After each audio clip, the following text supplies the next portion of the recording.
yang berada lebih dalam.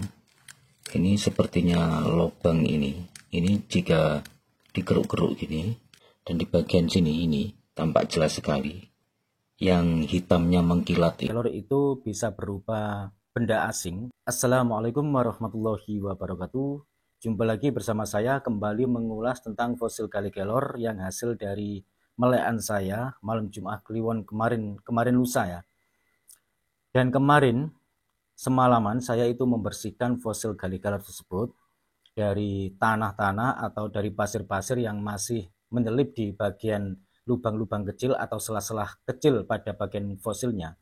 Ternyata ada bagian kecil di selah-selahnya itu ada sesuatu yang cukup langka sekali, dan termasuk juga bagian terlangka selain fosil gali kelor. Ya, berikut adalah video yang semalaman sengaja saya akan tunjukkan kepada sahabat-sahabat sekarang.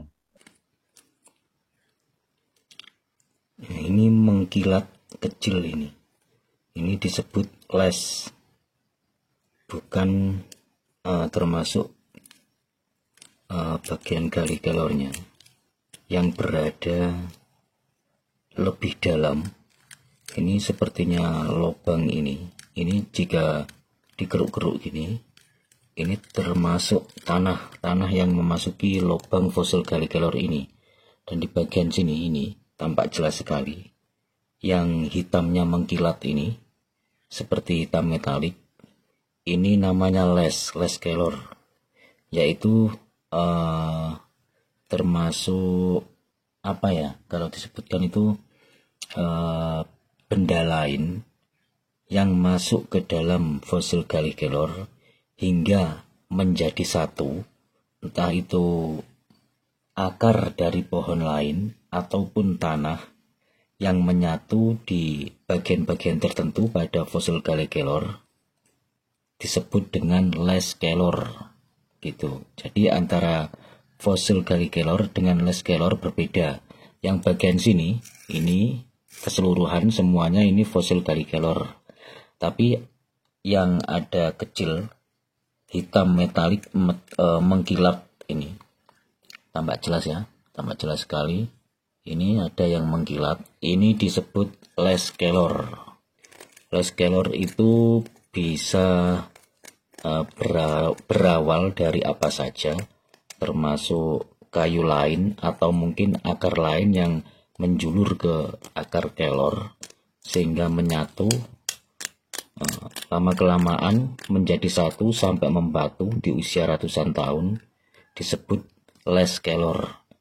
Nah, ini saya dekatkan lagi. Nah, ini mengkilat kecil itu disebut les kelor.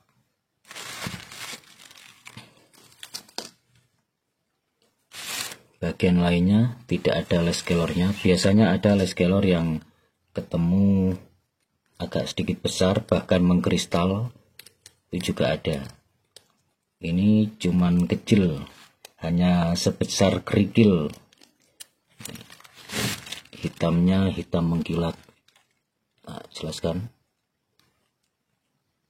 Nah, ini lebih jelas. Nah, ini saya tunjukkan les kelornya. Nah, ini les kelor. Nah, barusan adalah sebuah video yang semalaman saya membersihkan fosil gali kelor tersebut dari kotoran tanah dan pasir. Banyak sekali ternyata pasir-pasir yang menyelip di dalam lubang-lubang kecil dan di sela-sela kecil. Sahabat-sahabat bisa menyaksikan sendiri bahwa selain fosil gali kelor juga ada yang disebut dengan les kelor. Les kelor itu bisa berupa benda asing yang menyatu dengan fosil gali kelor, atau ada kayu lain yang menyatu juga dengan fosil gali kelor. Biasanya itu dari akar-akaran atau tumbuhan lain yang berdempetan hingga menyatu. Ada juga yang seperti batu atau gumpalan tanah yang menyatu hingga menjadi satu, membatu di situ. Ya, sekian dari saya. Semoga bermanfaat. Kurang lebihnya saya mohon maaf. Wassalamualaikum warahmatullahi wabarakatuh. Rahayu, salam budaya.